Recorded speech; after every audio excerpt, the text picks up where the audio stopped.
njagala okubategeeza abalondeddwa tebabalonze kulya bwami, babalonze okubeera abaweereza n'okulaba nti ekibiina kyaffe kya NRM kikulaakulana nga kigenda mu maaso, nga kiva ku ddaala erimu okugenda mu maaso. N'olwekyo saagala mugambe tulidde obwami buwedde, wabula mufunye obuvunaanyizibwa obw'okukola ennyo okusinga bwe mubadde mukola. Bannaffe ababadde beesimbyewo ku bifo ebitali bimu ne batayitamu bakyali ba mugaso nnyo eri ekibiina.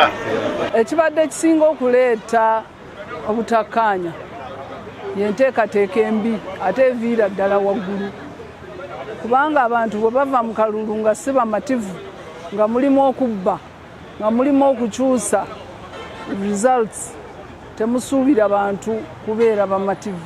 N'olwekyo campusi zisigalawo, abantu ne bagamba tetujja kukkiriza, ate constitution etukkiriza okwesimbawo nga ba independent. N'olwekyo twagala obaoliawo ku mulundi guno, naye nga secretariat naye tukwatiddeko tukendeeze ku ngeri embi oba abantu gye balowooza nti tebafuna bwenkanya eri mu kulonda, abantu baleme kujja independent, kubanga independent etwawulamu negabanya obululu, aba opposition ne bayitamu. Wabaddewo okukkaanya era ebifo ebisinga abantu tebasimbye layini, era nsuubira mu mutima ogwo tujja kusobola okutambula obulungi nga tunoonya akalulu mu ebyo bye tugendamu.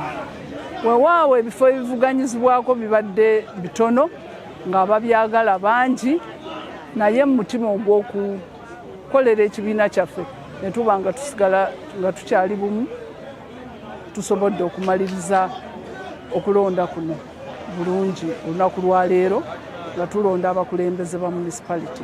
Kulonda okubadde wano kituyinza okuyigirako kwekakasa nti nno bino biba byakuweereza, si ntalo.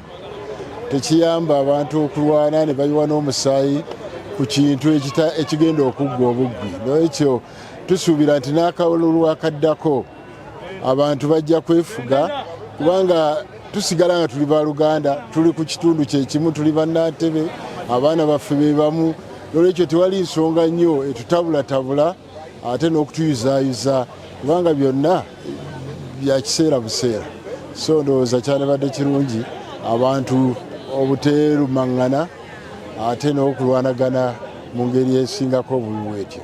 Naye tusanyuse nti wano tukiraze, tusobola okukola, oli ne bamuwangula n'asigala nga musanyufu, ate n'atava na mu kibiina nti bampangudde, n'asigala ng'agenda mu maaso okuweereza, kubanga kyayakkiriza mu kibiina aba akyakyagala. Akalulu ka bonna katusoomooza, naye nga primary zino zezisinga okuleeta obuzibu. Tugenda okugenda mu kalulu ka bonna ng'abantu batabuse dda, bakyawaganye dda, n'olwekyo tubadde tusuubirayo kirungi. Naye tukkiriza nti eno entandikwa nga bwebadde ejja kuba nnungi, kubanga wabaddewo okukkaanya, obusungu tebuliiwo nga bwe bwandibadde nga waliwo awangudde ate awangudde gundi, bawaddewo okusikaŋŋana emiggwa. So nsuubira ka bonna kajja kuba kangu olw'okubanga tujja kgenda nga kitole. So njozayazo nnyo abantu baffe bayiseemu olwaleero, kubanga ng'entebe ng'egye mbadde registra kalulu katambudde bulungi nnyo, sifunyemu ebizibu byonna, tutambudde okuva ku LC1 ekisinga obukulu abantu badde bakanya bukanyi ku bifo.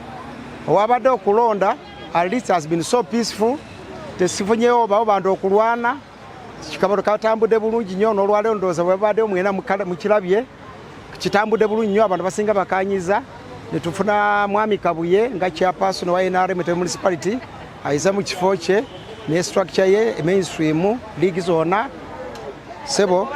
N'olwekyo ndowooza kati bwe tuva wano tuda mutendero kwa district nga 23 tugera ku district level, so binaadira byonna tuyabulanga tubawe